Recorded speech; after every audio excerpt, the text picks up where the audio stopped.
Hi, my name is Cynthia Mason. I'm a Canadian lawyer and trademark agent with the law firm of Mason PC and with Markably, our online trademarking platform. I am a lawyer and I have worked in the field of trademark protection exclusively for over 20 years. And one of my favorite subjects is naming. I love helping businesses come up with new names. And I actually think this is probably one of our listeners' most favorite subjects as well, because our videos and our blog posts on naming tend to do really, really well. And so I want to limit this video to one very specific thing with respect to naming. Now, we do a lot of trademark availability searches. So this is basically a search to determine if a name is available for how you want to use it for your business.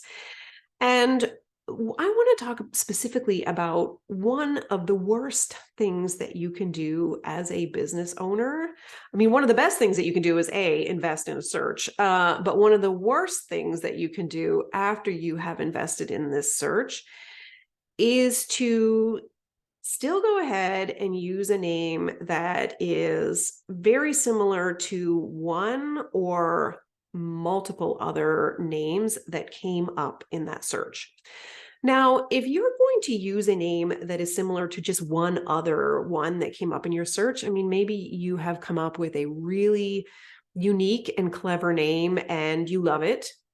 And unfortunately, somebody else loved it or something very similar before you, and they got either on the Canadian Trademarks Register or the US Trademarks Register if you're planning to sell in the United States as well, or they're just using it as an unregistered trademark. Doing the search gives you advance notice that they're actually out there and that they're using this name. And if you're still going to go ahead, you should know that there is a level of risk that you will be operating under, and that risk will not disappear within, a couple of months, a couple of years. It could take until your business really grows and becomes well known before this other company realizes that, hey, you've actually adopted a name that's very similar to theirs. And the risk is that they're going to object. The risk is that you're going to be liable for trademark infringement. The risk is you're going to have to change your name after you have already used it for a couple of years and started building your reputation. And now you're going to have to try to transition to something different and do some online research about rebranding and all the different strategies that you can try to use to not lose customers and to lose value in your goodwill. And so that is a risk. And so you need to know that when you do the search and you see somebody else adopted your clever name before you, in connection with products and services that are arguably similar to yours and will be traveling in some of the same retail channels if you're lucky, or if you're not lucky, whichever the case may be. But going ahead and adopting your name anyway will mean that your business is operating under that risk that you're going to be liable for trademark infringement, and you may have to change your name after you've already invested in it. Now, the other type of risk, or the other kind of not so great thing that you can do as a business owner, is you do this search and that you see that maybe your name was not as clever as you thought. And there are multiple different users of the same or very similar name out there. And you say, screw it, I'm doing it anyway because I really want to use this name. And so the risk to your business and to your name is really that you're not going to be that memorable.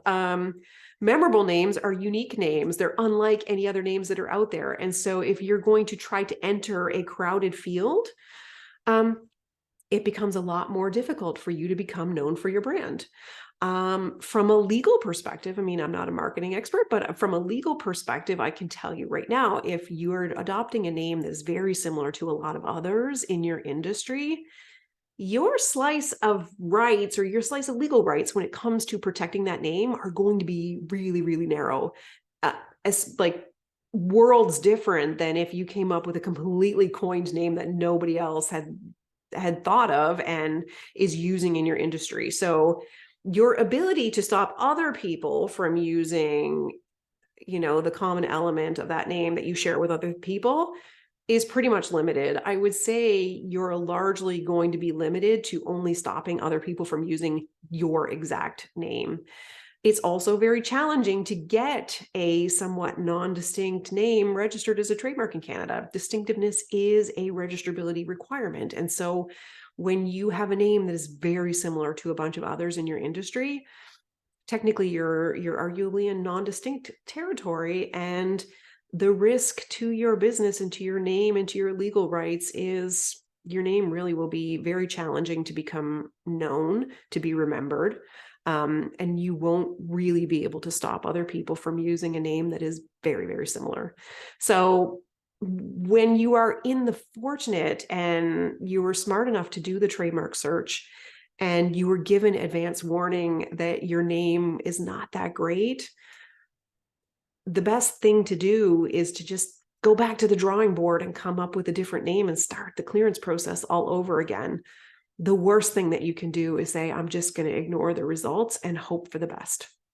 So if you would like some help doing a trademark availability search or interpreting or evaluating whether your name is too similar to other names that are out there, reach out, book a free consult, send me an email. I'm happy. Like I said, I do searches all the time and I help businesses evaluate the availability of a name, not only from the perspective of can they use it without liability, but is it a name that they can grow and really own and become well known for? So once again, my name is Cynthia Mason. I'm a Canadian lawyer and trademark agent. You can reach out and book a free consult in the link below.